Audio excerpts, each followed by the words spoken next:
Hi friends, welcome to Cherian Food Court. இன்னைக்கு நம்ம சேனல்ல ஒரு ஸ்பைசியான ஆந்திரா ரெசிபி பார்க்க போறோம். என்ன அதுன்னா தக்காளி ஊறுகாய். வாங்க அதை எப்படி செய்யலாம்னு பார்க்கலாம். இதுவரைக்கும் எங்கள் சேனலை சப்ஸ்கிரைப் பண்ணாதவங்க மறக்காமல் சப்ஸ்கிரைப் பண்ணுங்கள். மறக்காமல் அந்த பெல் பட்டனை ப்ரெஸ் பண்ணுங்கள். அப்போ தான் என்னோடய வீடியோஸ் எல்லாமே உங்களுக்கு நோட்டிஃபிகேஷன்ஸாக வரும்.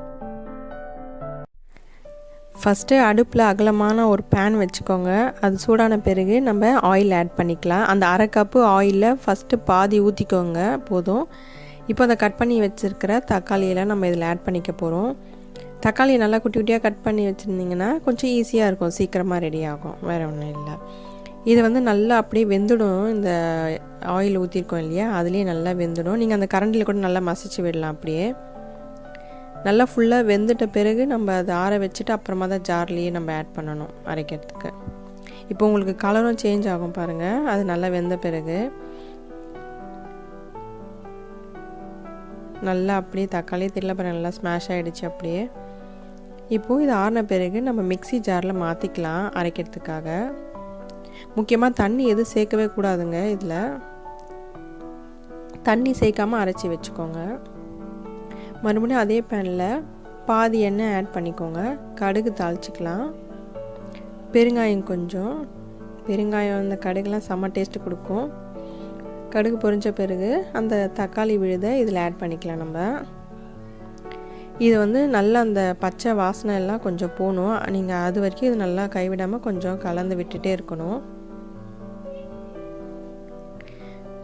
இந்த மாதிரி இந்த கரண்டி இருந்துச்சுன்னா ரொம்ப ஈஸியாக இருக்குங்க இந்த மாதிரி ஊறுகாய்லாம் பண்ணுறதுக்கு.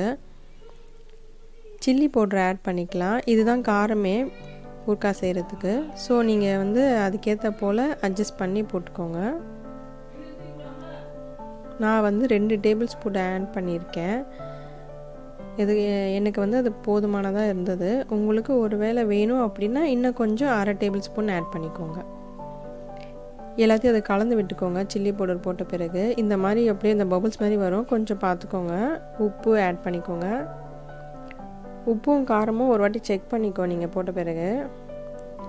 கலர் அது சேஞ்ச் ஆகிட்டே இருக்குது பாருங்கள், எண்ணெயும் பிரிஞ்சு வருது. அப்போனா அது ஊறுகாய் ரெடி ஆகிட்டே இருக்குதுன்னு அர்த்தம். அதுக்கு பார்க்கவே சூப்பராக இருக்குது பாருங்கள். ஸ்பைசியான குண்டூர் ஆந்திரா ஸ்டைல் ஊறுகாய் ரெடி. இந்த ரெசிபி நிச்சயமாக உங்களுக்கு பிடிச்சிருக்கும். இதை வீட்டில் செஞ்சு பார்த்துட்டு உங்களோட கமெண்ட்ஸை சொல்லுங்கள். மறக்காமல் இந்த சேனலை சப்ஸ்கிரைப் பண்ணுங்கள். அது மட்டும் இல்லாமல் அந்த பெல் பட்டனை ப்ரெஸ் பண்ணுங்கள். அப்போ தான் எங்களோட வீடியோஸ் எல்லாமே உங்களுக்கு நோட்டிஃபிகேஷன்ஸாக வரும். நன்றி.